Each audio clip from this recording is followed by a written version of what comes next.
Thank you all for joining us. My name is Kelly Colby. I am the Communications Manager for the Department of Public Works here at the town of Barnstable. And with me this evening, we have Christopher Gadd, who is our communications assistant. He's in the back here helping with some of the filming because we are recording this presentation. He'll also be addressing you all a little bit later in the presentation as well. And then we also have our communications intern, Liberty Jackson, who is at our information table in the back. As you're walking in, she had a variety of materials that please feel free to help yourself. We have some homeowner sewer connection guides. We have a couple of other sort of swag items, and then we are also running a survey, a resident survey, specifically to hear from residents about how you want to receive information moving forward. Because we do have a website, which we're going to speak about this evening. We have the connection guide, as I mentioned, as well as other town-wide resources, including social media and digital channels. But what we have found as a team over the last 2 years, since we really kicked off our engagement and outreach efforts as part of our comprehensive wastewater management plan, is that the in-person really does work best. It's a great forum to be able to provide information, but also have one-on-one conversations with property owners. So that's really how we're going to treat this evening. This is an ongoing workshop that we have been hosting here at the Adult Community Center. We've typically been hosting it during the daytime hours, but in an effort to reach more folks, we're hoping that by having some of these sessions in the evening, we'll be able to really engage with more of our property owners. So tonight, we do have a somewhat formal agenda in terms of what we want to accomplish and what we want to cover. We'll start, like I said, I did some brief introductions. We'll look through a little bit about the problem. So what are we trying to achieve here in Barnstable with our comprehensive wastewater management plan? And then I'll provide a very high-level update on where we are at in regards to regulatory compliance here in town, as well as our current implementation of the comprehensive wastewater management plan. And then we'll jump into the meat of the presentation, which is really what you're all probably here for. What is your role as a property owner when it comes to sewer connection? Is your property going to be receiving sewer service as part of this 30-year comprehensive wastewater management plan? And if so, how do you connect to sewer? What are the costs associated with connecting to sewer, and what financial resources are available to you? So that's really going to be the bulk of tonight's discussion. And then I'll bring Chris up here to talk about communications and what we as the communications team at DPW are doing, and then again, the town-wide resources that are available, because there is a town communications team as well. That's really a nice complement to what we are doing and how we work together. And then we'll open it up to questions. I always recommend that if you have property-specific questions, like is my property going to be sewered, if you can save those to the very end. We do have some additional laptops. There's 3 of us here, so we can look up that information for you without you having to, spit out your address to everyone in the room. We're more than happy to do that. But if you've got sort of those more high-level questions, feel free to sort of either interrupt me throughout the presentation, or we can save those for a formal Q&A after we've gone through the presentation materials. So with that, let's just start off with what's the general problem? What are we trying to accomplish here in Barnstable with our comprehensive wastewater management plan? Ultimately, it comes down to nitrogen. Our waterways are impaired by nutrients, specifically nitrogen, which not only has impaired our coastal estuaries, but has had effects on our ponds, our freshwater ponds and lakes, as well as some groundwater-related water quality concerns. There's also other issues that we're trying to mitigate through our comprehensive wastewater management plan, including flood zone and climate change, and also being able to assist very specific targeted economic development by providing the infrastructure needed to support that, i.e. wastewater infrastructure. But most importantly, what we're really trying to do is come into regulatory compliance. And what does that mean? So in 2001, the state commissioned the Massachusetts Estuary Project, MEP, to essentially analyze the water quality in the Commonwealth, and more specifically on Cape Cod. So part of that analysis, there was the development of the Cape Cod 208 plan, initiated by the Cape Cod Commission. And this graph here shows essentially what are our controllable sources of that nutrient nitrogen. So that means what sources are we directly contributing to. Just under 78% of our controllable nitrogen going into our coastal estuaries and our groundwater is from septic systems. There is also, of course, some nitrogen coming from the wastewater treatment facility, from stormwater, from fertilizers, and then these very skinny lines that you can't even really see would be farm animal loads, and essentially the landfill as well. So very small amounts. So what we're really talking about here is our contribution through our septic systems. Now, the town must meet federally regulated total maximum daily loads for nitrogen. What that means is essentially a nitrogen budget or a nitrogen diet. Each coastal estuary is given a TMDL, each impaired estuary and impaired embayment is given a TMDL, and this is regulated by the EPA as well as statewide through Mass DEP. In order for us to come into compliance, we have to do something to remove that nitrogen. So, over the course of a few years, the Comprehensive Wastewater Management Plan was developed. And that was developed by a group called the Water Resources Advisory Committee that consisted of town staff, town councilors, and a variety of different experts from the community. What we ultimately found is that the current Title V septic systems that we have in our backyards, or for some people our front yards, are not designed to remove a significant amount of nitrogen. Additionally, you may have heard about innovative alternative septic systems or enhanced IA, or the next generation of septic systems. While those do remove more nitrogen, they still do not remove enough nitrogen that is necessary for our town to come into federal compliance with the TMDLs for our embayments. So with that, and as well, I would also note that those septic systems also do not address additional nutrients, so things like phosphorus or contaminants of emergent concern. So ultimately, what we found over the course of years of analysis and work is that in order for us to come into regulatory compliance, we must sewer great portions of the town. So what is the cost of not enacting this plan? For one, we wouldn't be coming into federal compliance with the Clean Water Act with those established TMDLs. But of course, there's also the concern of future damage to our waterways. I mean, think about this. This is generations worth of septic systems that have been utilized on Cape Cod that are contributing to this nitrogen load. It's generations of a problem that has evolved, and now we're trying to ultimately sort of solve it in a 30-year plan. So without taking action, we risk future damage to our water quality.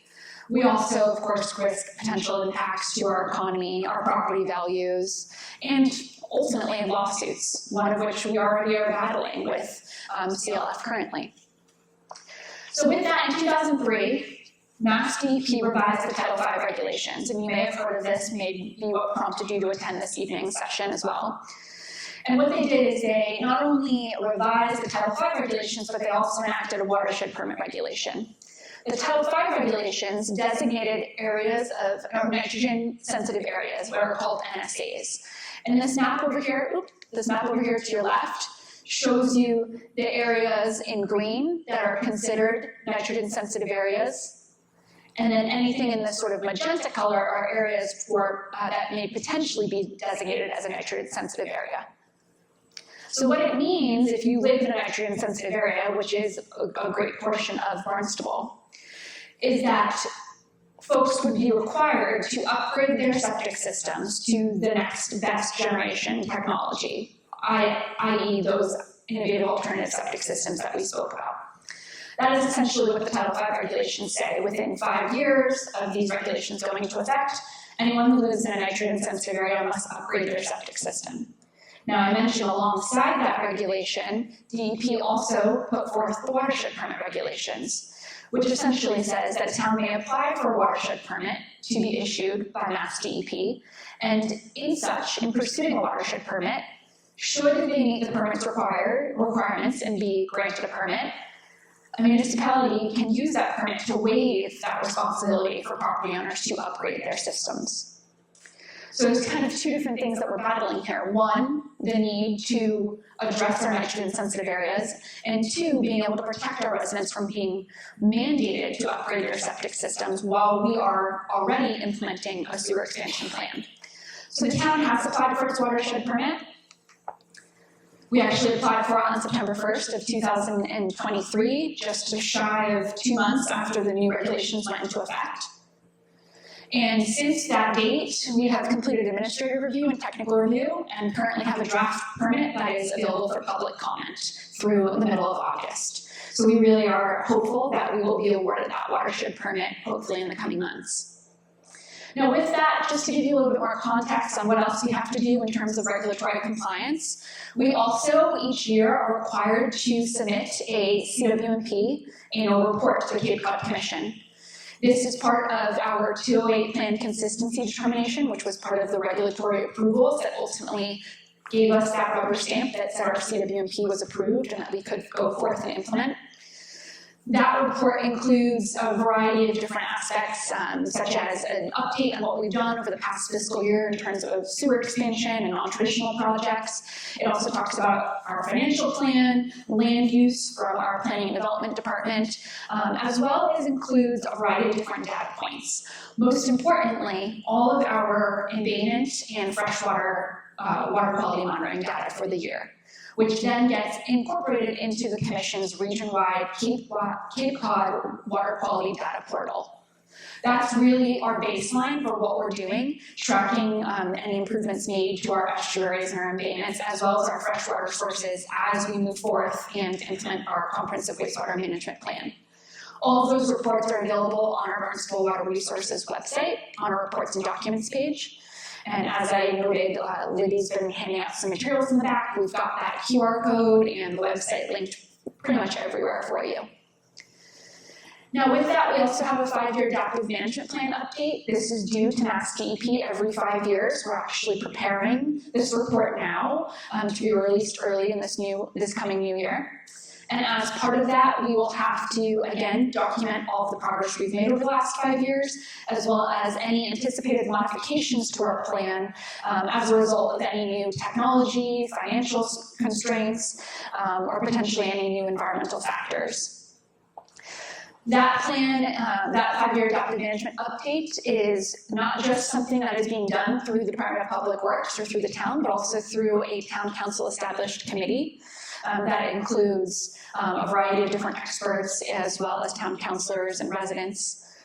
And that committee meets monthly, and all of the agendas and meeting recordings are also available on our website if you are ever interested in sort of looking at some of the topics that they are discussing. So that brings us to our plan and why we're really here this evening. Yes. Will these slides be available? Absolutely, yeah. We tend to, I should have noted, I don't think I noted at the beginning, but this meeting is being recorded. So we'll have this available on barnstablewaterresources.com as well as a copy of the slides. Great question, thank you. So this is our 30-year phasing plan. This is essentially every aspect of the town that is anticipated to be sewered over the next 30 years. We are currently in what is year 5 of this 30-year plan. The plan is broken out into 3 10-year phases, and then there's also some stages here in that purple and pink that you'll see. We are anticipating that those stages will likely be brought into phase 2 of the plan, and that's actually one of the aspects that's being discussed as part of the 5-year adaptive management update. Computer fell asleep. Just started restarting. Oh, all right. Well, give it a second. Technology is love. So, Sure. so I guess the question is, if you apply for a permit to stay on this plan, is there a chance that that permit would be declined, and if so, what would that be?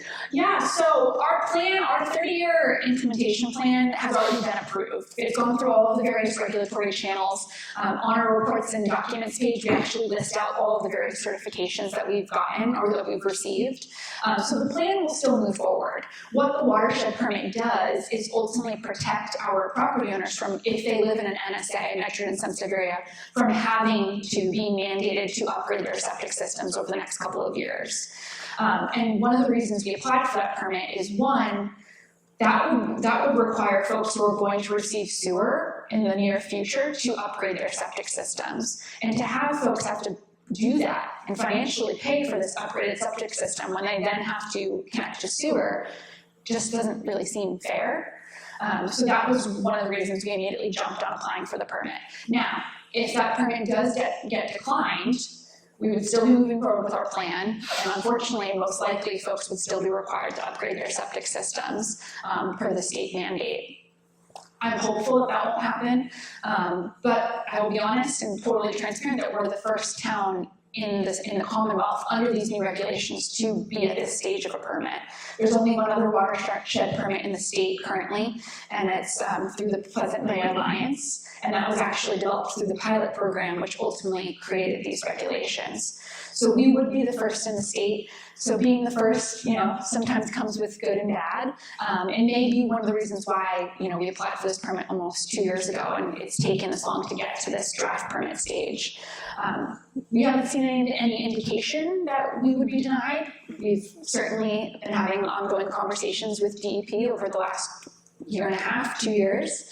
But public comment is public comment. If there's enough of enough negativity or questions or concerns, DEP would, I would think, the next step would likely come back to us and have us modify our application or our plan. But I'm not DEP, so I can't necessarily speak for them. But I will say one thing just before I jump over here. One thing I should note is that when we applied for the permit, we applied with the request for all 7 of our watersheds under one permit, as opposed to each individual watershed having its own permit. And we also applied with a request to stay on our 30-year plan. The watershed permit regulations require, I believe it's 75% of the nitrogen load to be reduced within 20 years. Our plan has us actually doing more in 20 years. By phase 2, we'll have reduced by approximately 80%. So to us, it felt fair to ask for the 30-year timeline to stay, since we would still be in compliance with that nitrogen requirement. So I feel like we've done everything we can to be in compliance with the permit regulations, and now it's just sort of up to the public comment process at this point, and ultimately DEP's decision. Yes? I noticed that there's work going on at the water treatment facility. Yes. Yep. That will require quite an upgrade to that facility to handle what's coming. Yes. So when is that going to take? That is a great question, and we do get to that a little bit later in the presentation, but I'm happy to answer that right now. So last year, during the budget hearings at Town Council, April of 2024, Town Council did approve a $109 million construction appropriation for upgrades to the water treatment plant, both for nitrogen technology improvements to the solids processing facility, and a new headworks facility.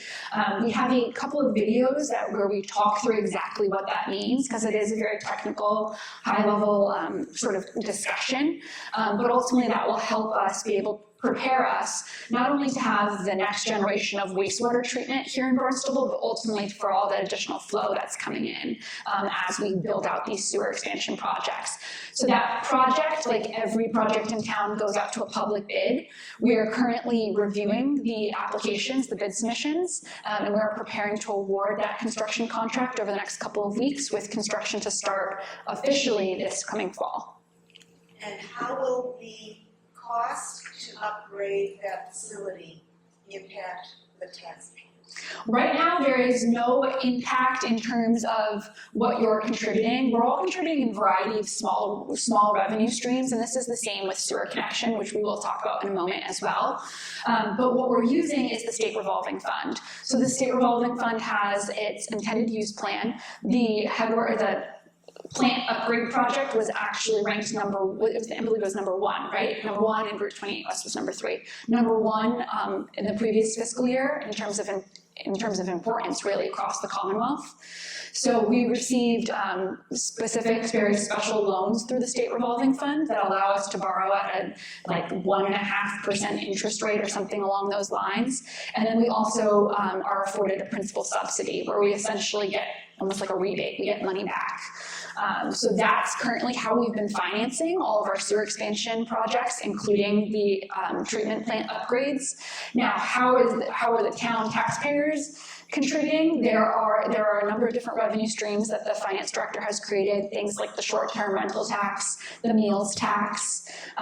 Those are 2, for example, as a way that residents and visitors are paying into this program.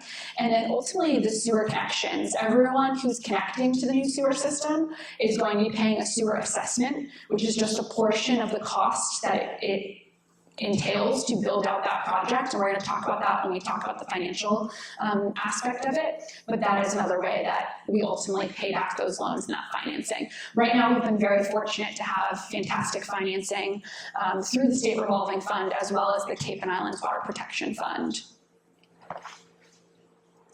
So as I mentioned previously, 30-year plan broken into 3 10-year phases. We're currently in our first 10-year phase, what we call phase 1. And I do want to note that this is the project map that we submitted last year with our annual report. It will be updated slightly each year. We do that as occasionally parcels here and there might move from one project to another. But I just want to note that as you'll see the fiscal year 2024. On this map so far, we've completed our first 2 projects on time and on budget. The first being this yellow, very skinny strip called the Strawberry Hill Road project. It ran effectively from the police station essentially all the way down Finney's Lane, Strawberry Hill Road, and a portion of Craigville Beach Road. Additionally, the second project we completed on time and on budget would be the Route 28 East project. It's this sort of salmon color marked number 2 right here. It picked up the rest of Finney's Lane, north of 28, a portion of 28, and some West Main Street, and it also included the very large pump station at the corner of Route 28 and Finney's Lane, which many people might not even know was a pump station because it really was built and designed to look like a similar character to the other buildings within the area. That is the largest pump station as part of this entire 30-year plan, and ultimately will help convey the wastewater from everywhere westward to the water pollution control facility. So it's really quite a miraculous building, honestly. So what are some of the goals of phase 1? I don't want to go into too much detail because I do want to be cognizant of time. We did have that little technology glitch there for a second, but ultimately in these first 10 years, we've got specific goals stated in our CWMP, and this is what DEP and the Cape Cod Commission is really looking at as we prepare for our 5-year adaptive management update.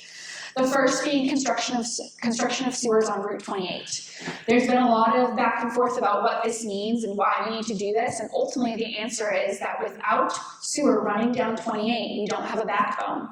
We can't expand sewer out to our most impaired embayment, which is the 3 Bays watershed. So we really need to make progress on getting sewer all the way out across 28 so that we can reach the 3 Bays. Additionally, we want to make sure that we're sewering around adjacent to impaired ponds, specifically Lake Woquacket, where our 3rd sewer expansion project is currently underway. It is paused for the summer season, but that is our Central Village North project. If you live along Chute-Fine Hill Road, you've likely seen the sewer construction there. And then also making sure that we have sewer advancing along some of these other ponds listed here, and those are all various projects as part of phase 1.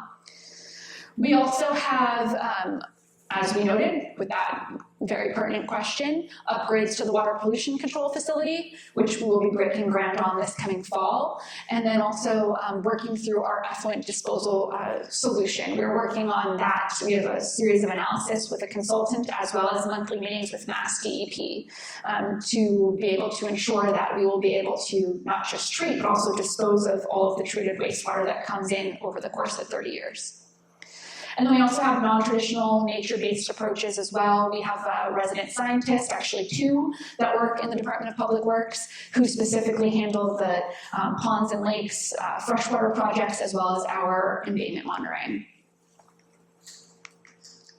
So what have we done so far in phase 1 over the last few years? I noted that we completed our first 2 sewer expansion projects on time and on budget, and we've welcomed sewer connections into the newly expanded system. We've also applied for that watershed permit, which is now at the draft permit stage. And then I noted already that Town Council did approve that $109 million construction appropriation for the upgrades needed at the treatment facility. So currently right now we have over 300 properties that are eligible to connect to the new municipal sewer system, and about 52% of those have connected thus far. So that's really the highlights of what we've done so far and why we're here, and now I will walk you through the sewer connection process. And before I do that, I want to know if you did not grab a sewer connection guide on your way in, make sure you grab one on the way out, because everything we cover from here on out is in that connection guide. Not only is it on the website, but it is written out in the connection guide, including all the financial resources that I'm going to share this evening as well. So if you find that your property is identified to receive sewer, and if you don't know that, we can chat afterwards and we're happy to look that up for you. The first thing that you need to be aware of is that you will be identified within a specific project, and when that project is preparing to break ground and construction is starting, you will hear directly from us at the Department of Public Works. We will send you a USPS certified mail package, document, but a packet of documents. And in that packet, you will have your official letter saying that we're preparing to start the construction of this project. And it will also include a sewer connection form, as well as frequently asked questions and instructions for how to fill out the form. You're probably wondering, why are you sending me a form to fill out before construction even starts? What that form does is provide you, the property owner, with the opportunity to share information about your property so that we can work together to identify the best place along your property line for us to install what is called a sewer service lateral, a stub for future connection. So the town installs sewer by way of a contractor in the roadway, and then also will install a sewer stub at each property line for the properties that are going to connect as part of that project. We don't install on your private property, we stop at the property line. But we want to ensure that where we leave that stub is a place that's going to be an efficient connection for you. So that connection form is really important at the start of a project because it's ultimately the information we give the contractor and what we use when we're designing the placement of your sewer stub. From there, the town will work through the sewer construction. Typically, this happens in seasons, a fall season through a spring or winter or spring season. We typically, on the main roads, will take a summer moratorium. That's to be decided when we're in some of the neighborhoods. That's really for a traffic more so to control the traffic during the busy summer months. And as I mentioned, we'll install within the roadway. We'll leave a stub at each property line. And then after construction is done, in between construction seasons, we do temporary restoration and paving. But when a construction project is complete, we will do a final pave and then restore the right-of-way. And then I did note construction projects happen in seasons, and depending upon the length or the size of a construction project, it can be anywhere from 2 to 3 years. Doesn't mean that construction is happening in front of your property for 2 years. But the entirety of a project typically can take about 2 years, and that includes final restoration at the end. Once a project is complete and has reached what we call substantial completion in the contracting world, and our contractor is really just kind of checking through their last little closeout items, we then, DPW, work with the Barnstable Health Division and our Treasurer Tax Collector's Office to start notifying property owners that they are eligible for connection. The first notice you will get is actually a project completion letter from the Department of Public Works, and that's really our way of saying that our work is done, the construction is done, and that you will now be hearing from other departments in town. Because up until that point, you're really only hearing from us. From there, you'll receive your official notice to connect. It's called a sewer connection hookup notification, and that comes from the Barnstable Board of Health. So that's an important distinction to make because the Board of Health is the governing authority in town. DPW cannot mandate you to connect to sewer. The town manager can't mandate you to connect to sewer. It's the Board of Health that has the jurisdiction from the state to mandate you to connect to sewer. Same governing body that also has a jurisdiction over septic systems as well. So you'll receive that notice from the Board of Health, which will include a connection deadline. Board of Health does have a sewer connection policy of 6 months, although there are 6-month extensions that can be granted should you prove that you have a contract lined up and you're really just on a contractor schedule. Or if you need lengthier extensions for other reasons, you can have a hearing with the Board of Health as well. So throughout that process, at some point, whether you're granting an extension or you intend to hook up within your 6-month connection timeline, you will need to hire a licensed sewer installer.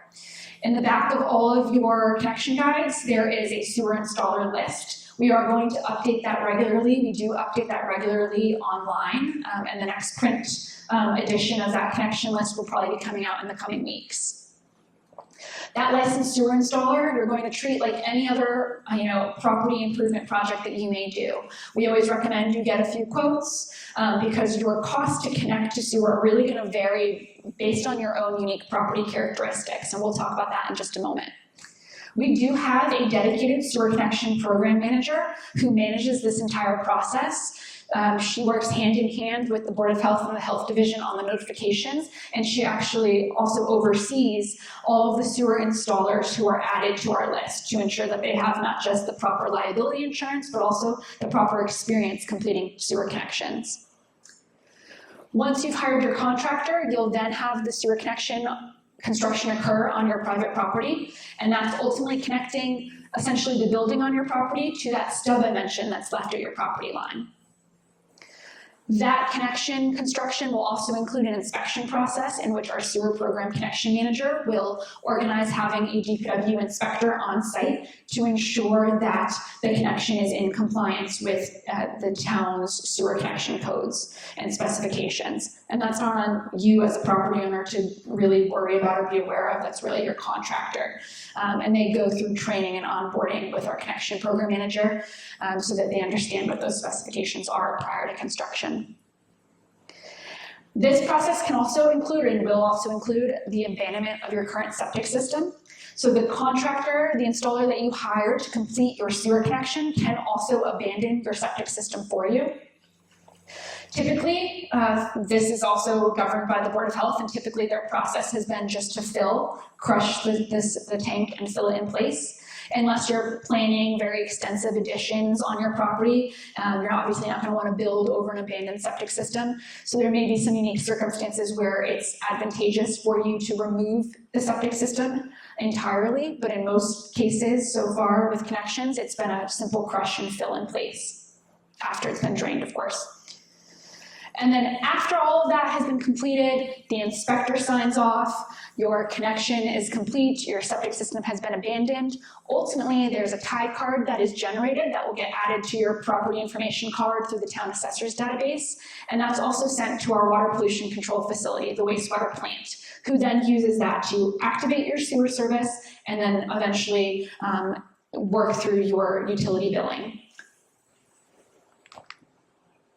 So if you'd like, you can follow along in the connection guide. All of those steps are outlined in more detail starting on page 5.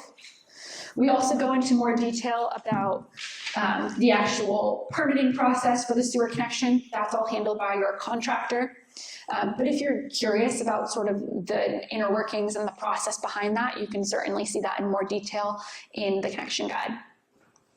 So I mentioned a couple of costs. The financial commitment starts on page 9 of the connection guide that you have, and we also break these out online on our website as well.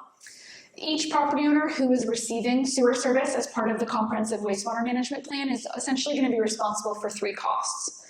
The first is the sewer assessment. This was voted on by Town Council in July of 2021, and it was voted to be capped at $10,000 per sewer unit. So if you think about the cost of these sewer construction projects, if we were to divide up a $23 million project by 100 properties who are receiving sewer, the cost would be certainly much higher than $10,000. So this is really just your portion as a property owner that you're paying into the construction cost. It goes back to that original question of how are we paying for all of these projects? In addition to the financing and the funding that we have, the sewer assessment is essentially an item of revenue to help pay off some of that financing. Now, what is a sewer unit? There are essentially 2 types of sewer units, a residential and a commercial. A residential is defined by the number of dwelling units on a residential lot. So your average single family home, 3 bedrooms, 4 bedrooms is typically 1 sewer unit. If you have an additional dwelling unit, that would be assessed at a half sewer unit. Commercial sewer units are actually calculated based off of the flow, the sewer flow, as part of the state environmental code. So essentially they say every 330 gallons of sewer flow per day is equal to 1 sewer unit. So depending upon the size of a commercial entity or building and what their calculated sewer flow is, they will be assessed that many assessments. I do want to note that commercial sewer units also apply to condominiums. Condominiums are considered commercial. So doesn't mean that you'd be paying 10 units if you own a condominium unit, but your entire unit as a whole would be assessed a certain number of assessments, which would then be divided up by each unit owner. Now, how can you finance the sewer assessment? This, because it is most notably known as a betterment, most folks know that as a betterment, it can be financed through the town's treasurer tax collector office. And you can finance this on your quarterly tax bill up to 30 years. You can also choose 5 years, 10 years, 15 years, whatever increment, but up to 30 years. And that can be financed at an interest rate at 2% above whatever the town's current borrowing rate is. I mentioned earlier, we currently are borrowing at anywhere from 1.5% to like 2%. We are looking at, if anyone's been paying attention to town council, we are looking at a flow neutral ordinance, which would make us eligible, if passed, for 0% interest rate loans. So that's something to keep in mind. But right now, I believe Director Millen has said that the interest rate for those that are financing their sewer assessment has been about 2.5%. And that's, again, across your quarterly tax bill up to 30 years. I will say our first 2 sewer projects, the sewer assessment calculation has come in under $10,000. So the maximum you can expect, depending upon when you're receiving sewer and what project, is $10,000. But for those who may have been already notified that they are connecting to sewer currently, you would have seen that your sewer assessment has come in under that. So there's always the chance, depending upon the cost. It's ultimately the entire project cost divided up by all of the properties who are benefiting from that infrastructure. So the more properties benefiting, the lower your sewer assessment cost could be. So is that an annual rate? No, it's a one-time assessment, one-time betterment. Is that then figured out, like, so once the project is done, so you can Correct. still as property owner until they finish that? Correct. Okay. Exactly, yeah, and that's a great point. I should have brought that up on this slide when we talk about the notice of sewer connection hookup. Around the same time that you receive your notice to hook up from the Board of Health, you will receive a pre-assessment or an estimated assessment from the Treasurer Tax Collector's Office, and that's a requirement to let you know that, hello, your assessment will be coming. This is what we estimate it to be, and it's usually higher because we haven't completely closed out the project, so we don't have that final construction number. And then you'll receive your final sewer assessment, typically whatever the next quarterly tax bill is. So they've been sending out final assessments during these like summer months. They did it last summer, and I think they just were preparing to send out the most recent one with the most recent quarterly tax bill. Per phase. Assessment? The assessment's per project. Each project's assessment. Has a phase of like what would be like the Finney's Lane. Yeah, Finney's Lane. That's one project. That's one project, exactly. It's that area that would have. They'll have an assessment, exactly. So Strawberry Hill Road folks have already received their information about their sewer assessment.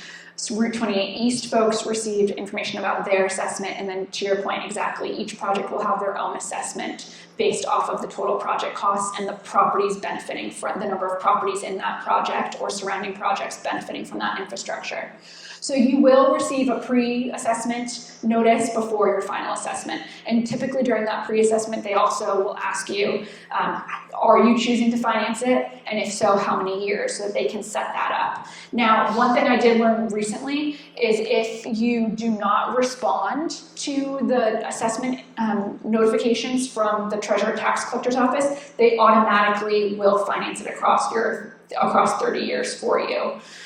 So if you don't want that, it's great to respond, but if you forget, they'll automatically do that for you, which I think is great because you're not getting penalized for not paying it. They're just going to automatically finance it for you across your tax bills. So just a quick question, so Sure. say you weren't looking to have it financed, but just wanted to do like an all-in Right. price, is that part, or did you need to indicate that in that pre-assessment that they sent? No, I don't think necessarily in the pre-assessment, but when they send the final assessment, you would have to. Yes. Yep. Yeah, and we provide all of the contact information for the Treasurer Tax Collector's Office as well as the Health Division for exactly those questions. Because, for example, some of the assessments have come in, I think Strawberry Hill Road was like $6,000, and there was a lot of folks who just wanted to pay it and not have to deal with it. And you can absolutely just pay it in full if you choose. So that is the sewer assessment. A lot of folks know it as a betterment. Then there's also the connection on your private property. So this is where you hire a licensed sewer installer. And I noted that this cost will really vary on a property by property basis. And what I mean by that is it's really dependent on, number one, where your current septic system is located. Number two, how the plumbing exits your home. And three, how much frontage, how much space do you have? What's the distance between that infrastructure, your septic system, your home, and the roadway where the stub is left? So if you think about some folks who may be set very far back on the roadway, you're going to have a longer trench for your contractor to dig to connect your property. That's where some additional costs come in. There also could be additional costs if there needs to be tree removal or landscaping done as part of restoration. That's why that sewer connection form prior to construction is so important, because we want to avoid putting that stub somewhere that's going to require you to remove a tree or to redo your driveway or disturb landscaping that you've worked years on. So we do our best to work with you during that sewer connection process, pre-construction, to make sure we leave that stub in a place that's going to be advantageous for you. There are options to potentially make your sewer connection costs decrease a bit.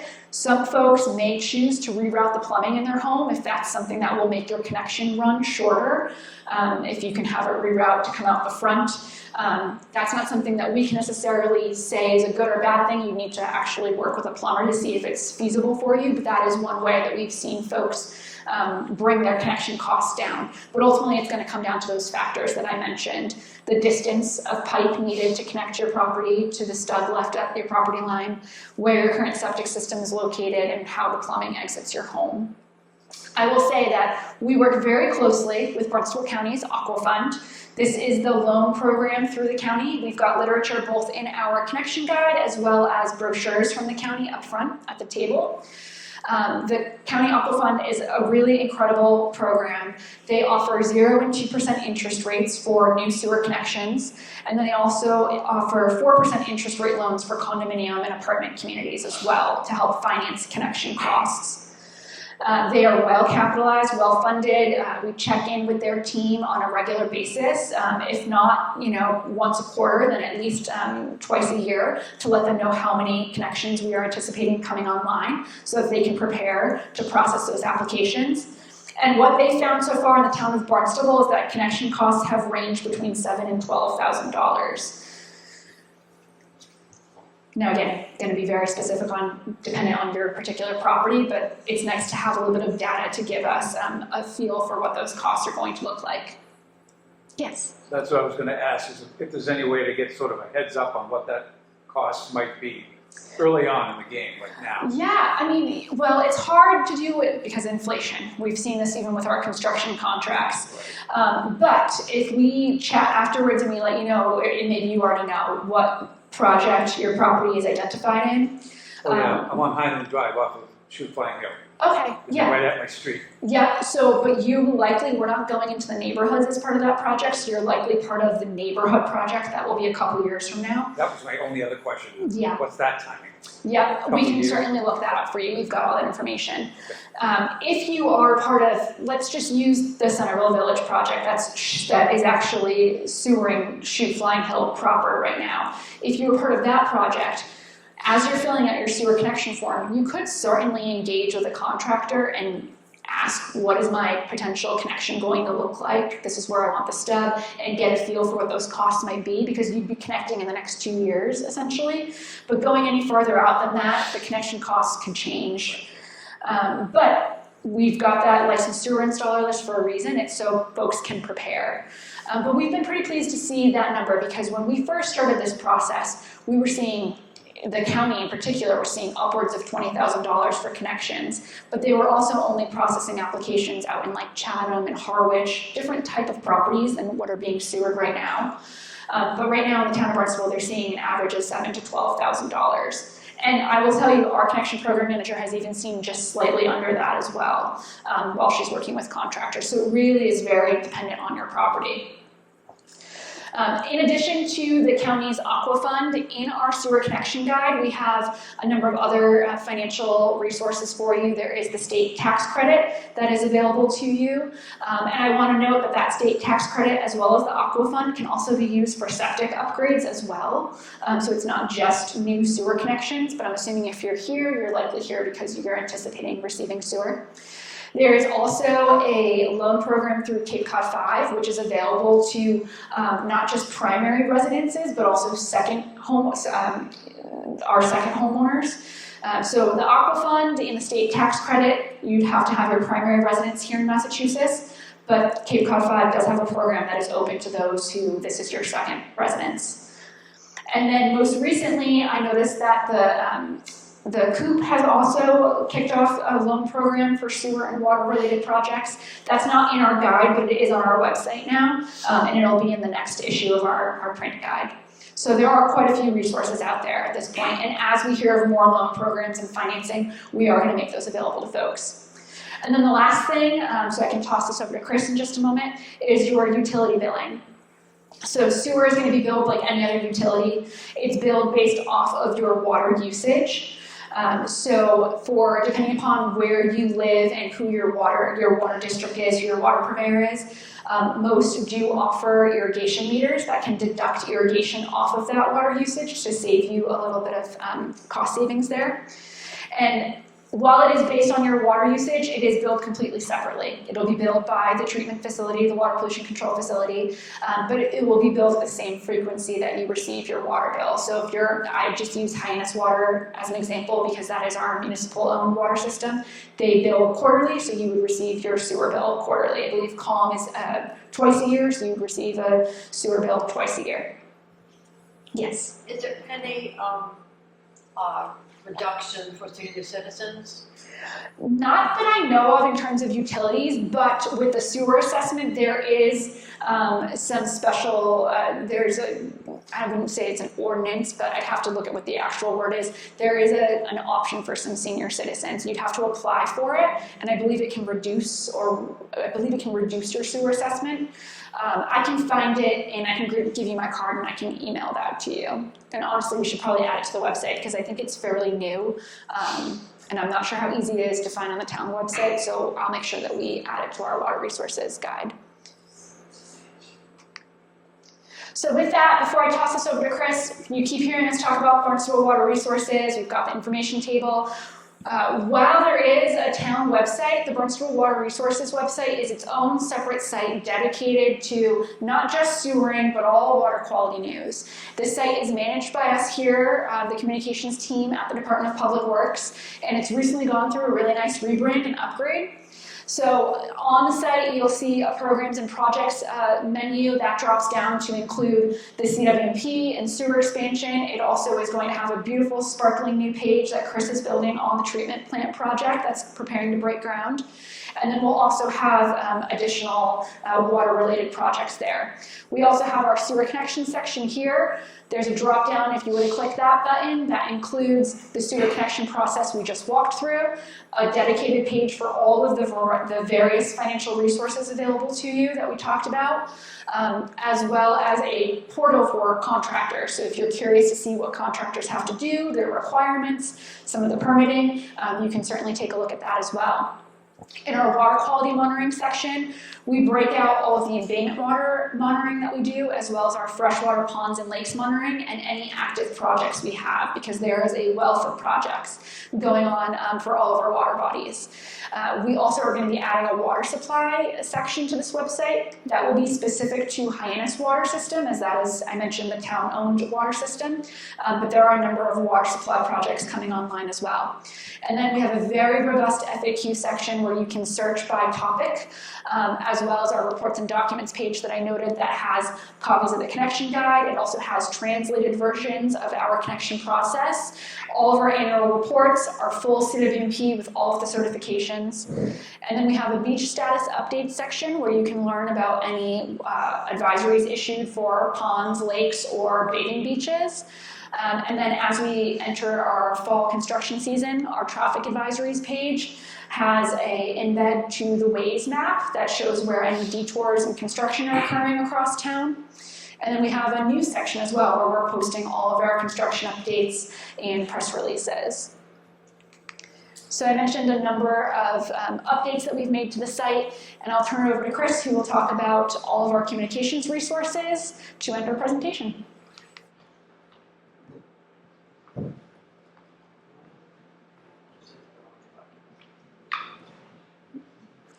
All right.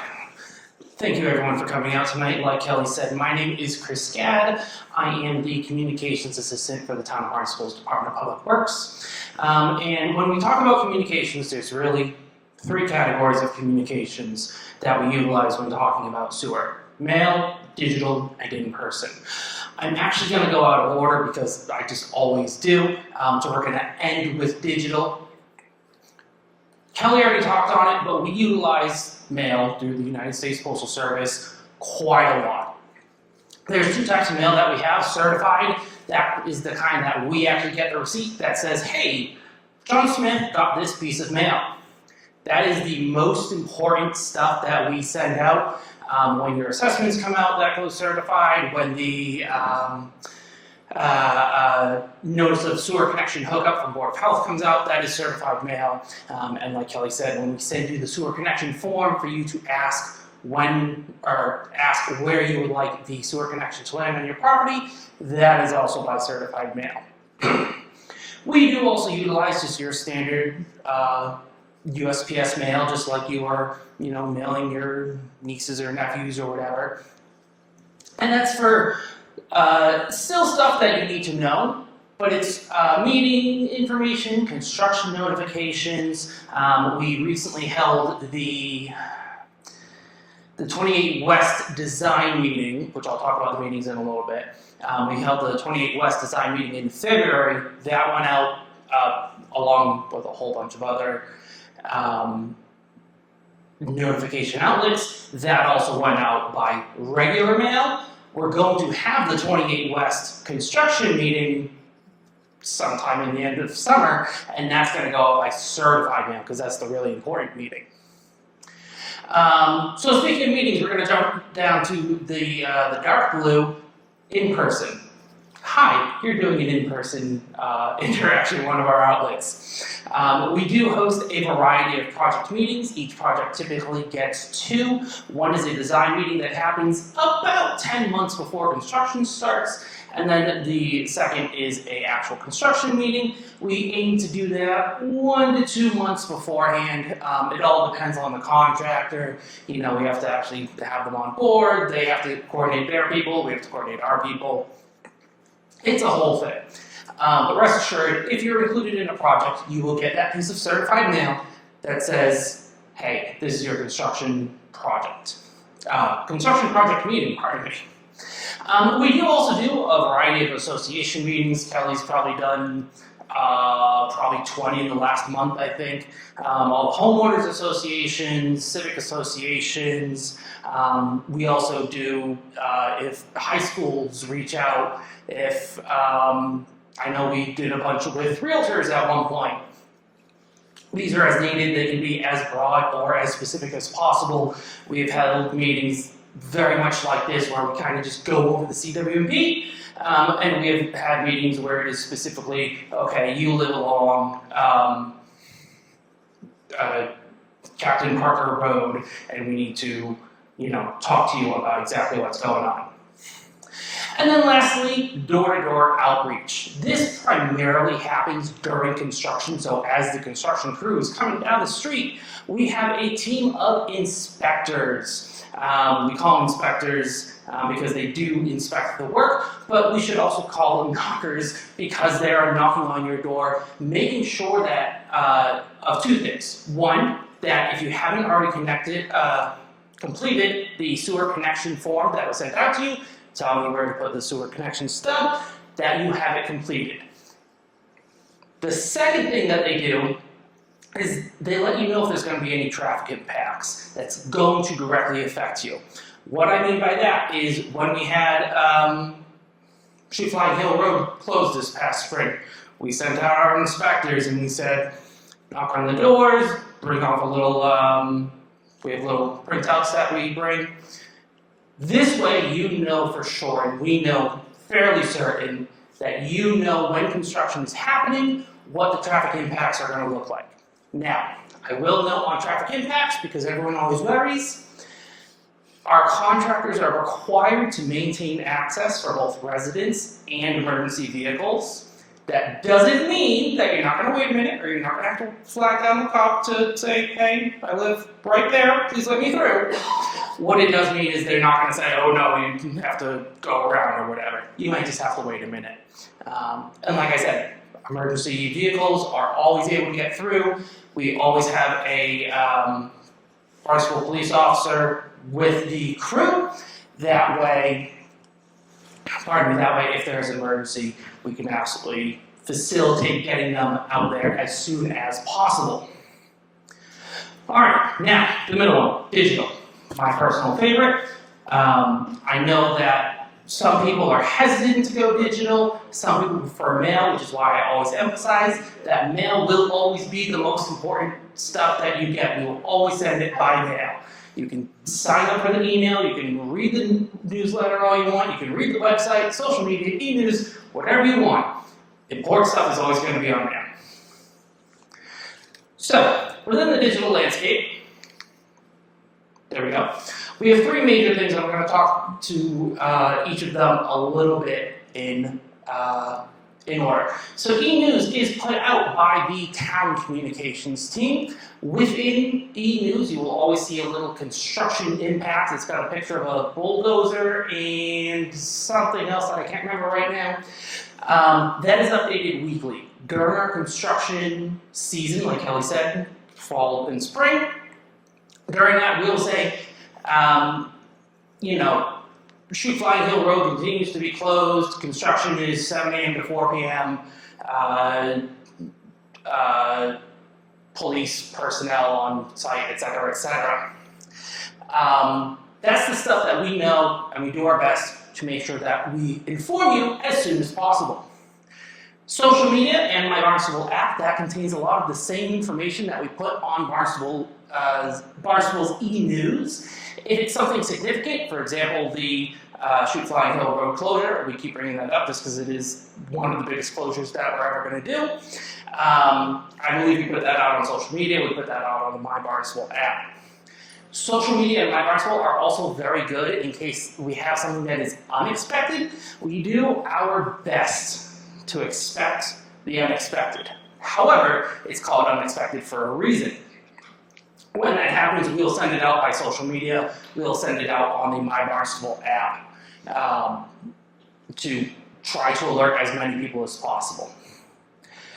And then lastly, like Kelly said, we do have the Barnstable Water Resources website. That is all your additional information, project information, all the information that kind of Kelly talked about why we were doing the CWMP, it's on there.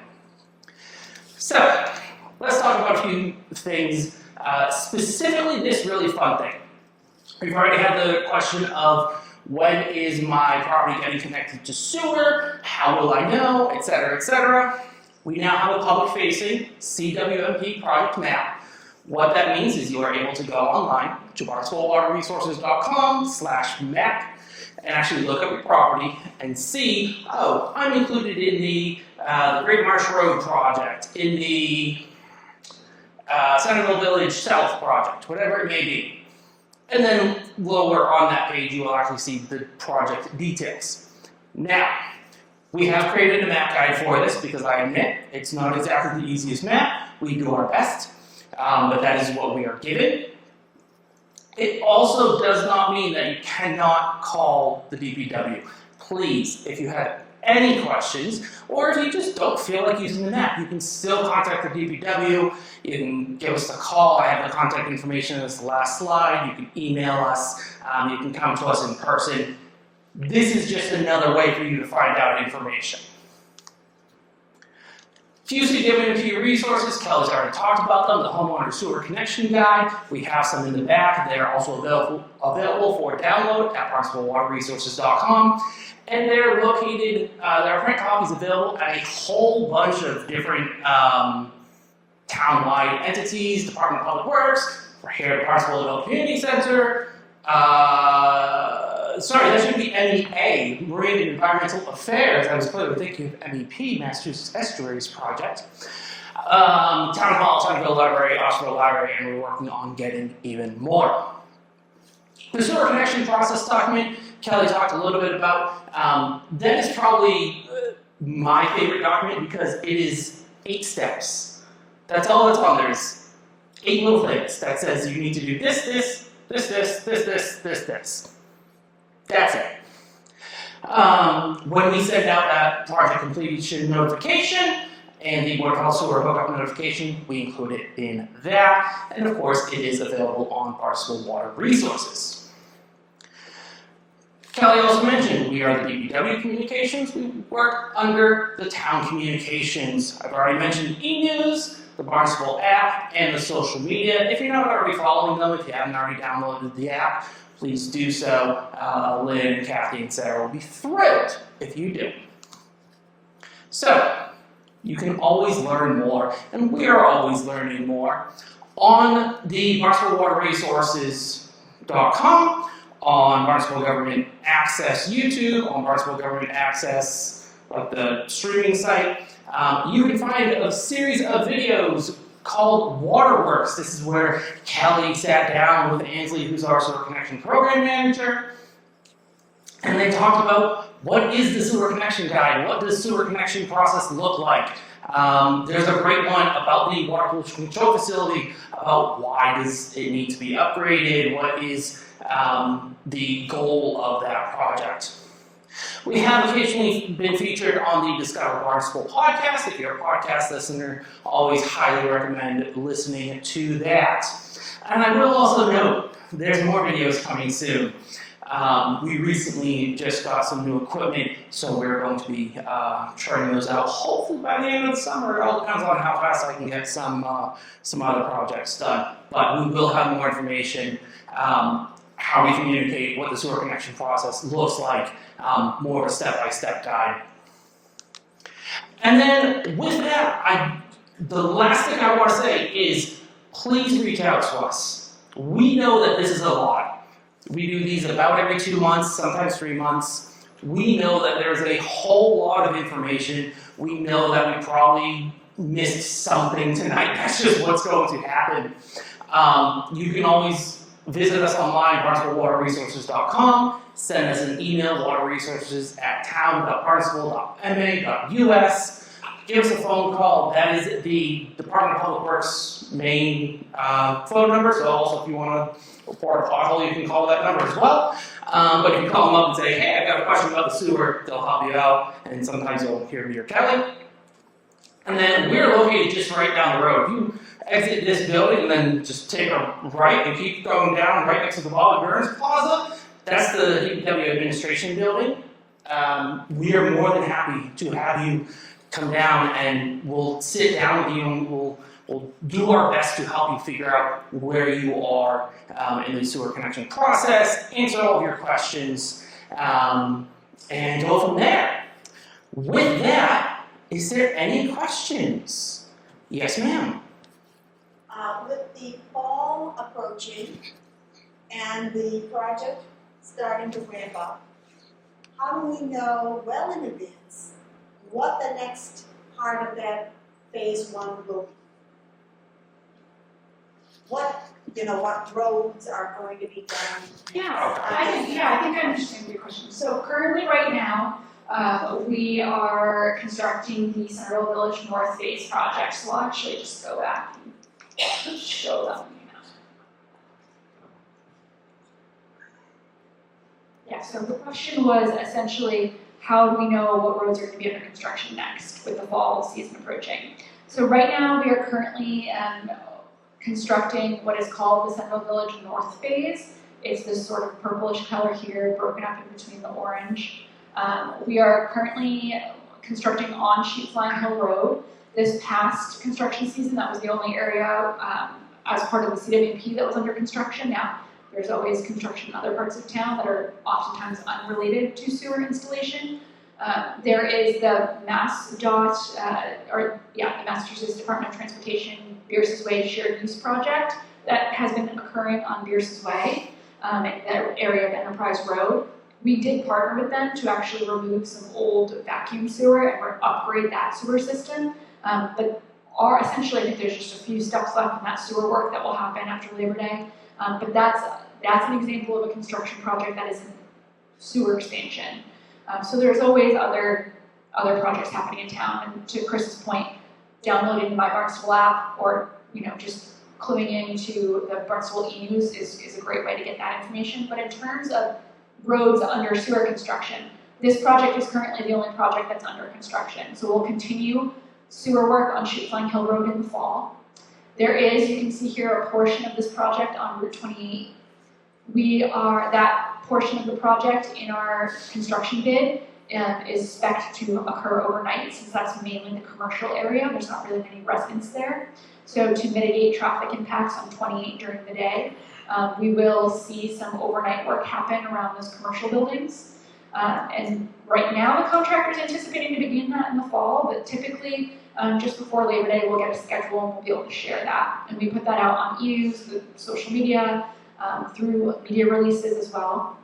But in terms of the next roads, we're really just focused on Flying Hill Road. And at some point, the contractor will need to do this small section south of Finney's near the Mother's Park area. So if you live in that area, you will receive construction notifications when they plan to mobilize there.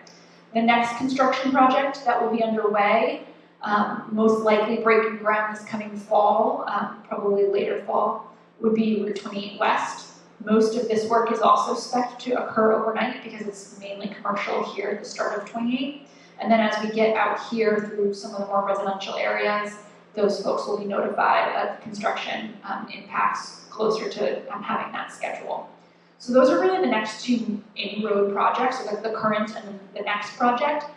Following Route 28, we probably have a year before it will even go out to construction bid, would be the Finney's Lane neighborhoods.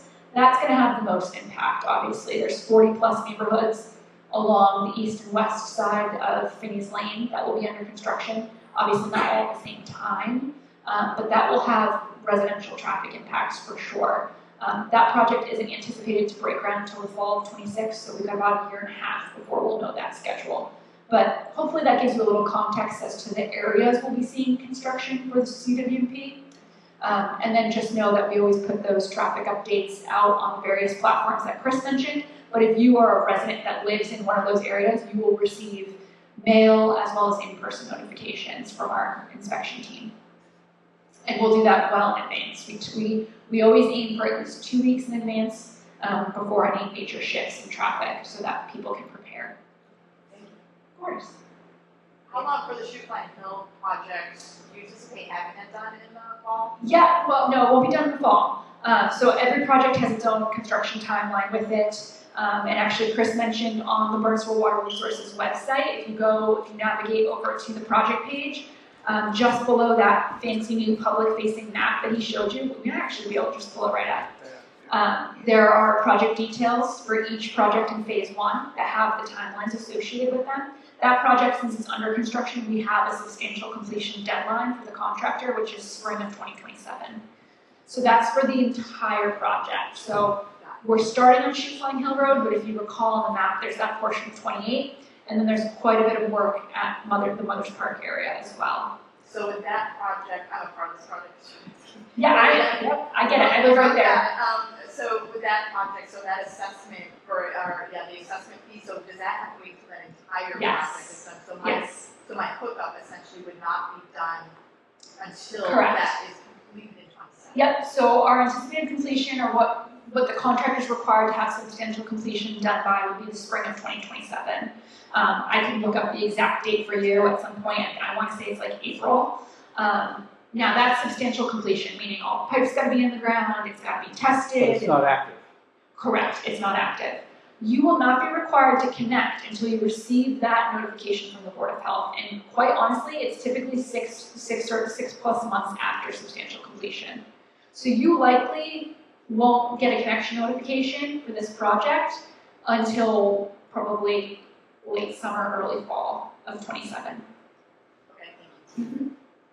Yes. I almost hate to ask this question, but what happens if you're down the road a bit in terms of timing for your little sewer connection, but coming down your road and whatnot, right? And your sewer system, Septic system. Yeah, so I mentioned that the Board of Health has the jurisdiction over two things, sewer connections and septic systems. But we also work very closely with the Health Division and the Board of Health because obviously we're implementing this 30-year plan.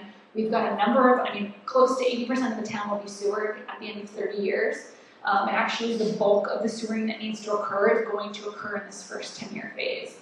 But with that, yeah, you may have folks who have a septic failure and they're not getting sewer for 10 years. That's different than someone who may be getting it in 2. So typically the first thing is to identify when you're receiving sewer. And let's just throw an arbitrary number out there. Let's say you're receiving sewer as part of the Finney's Lane project. We know that's going to break ground sometime in the fall of 2026. So about a year from now, the project would be put out to bid, contract awarded, construction will start. That project is a 3-year construction time frame because it's so large. If you recall the map I just showed you, it's anticipated to be completed in 2029. Your septic fails in 2026. What do? You know you're part of that project, so the first thing you need to do is call the Health Division. I know I'm part of the Finney's Lane project. I'm anticipated to have sewer by the end of that project. By the end of 2029, my septic system has failed.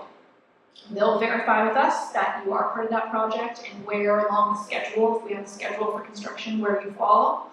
And then ultimately it will come down to the level of failure. If it's something that you can just pump more frequently over the next year to 2 years, they may very well just let you go and just have you do that. We've seen this happen already with properties because it's not a bad question because it's happened already. If it's a catastrophic failure, I don't know what their decision would be. It's really going to depend on how close you are to receiving sewer. But I will say that they have been very generous in doing their best to work with property owners who are connected to sewer in the near future to not require you to replace your septic system. Now, if for whatever reason you do need to replace your septic system, there are a couple options for you. Number one would be to appeal to the Board of Health to receive an extension to connect to sewer so that you can get more life out of your new system. But like I said, more often than not, they're going to try to work with you if you're anticipated to receive sewer pretty quickly. Now, if you are planning for some reason to sell your home and you're not yet hooked up and you know that you can't sell a home unless you have your septic system passes the Title V, Correct.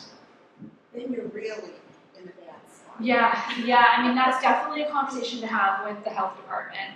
And I will tell you, Chris noted this, we have had a number of outreach meetings with various different realtor groups in town. I actually did a keynote for the Barnstable Realtors group last year or 2 years ago.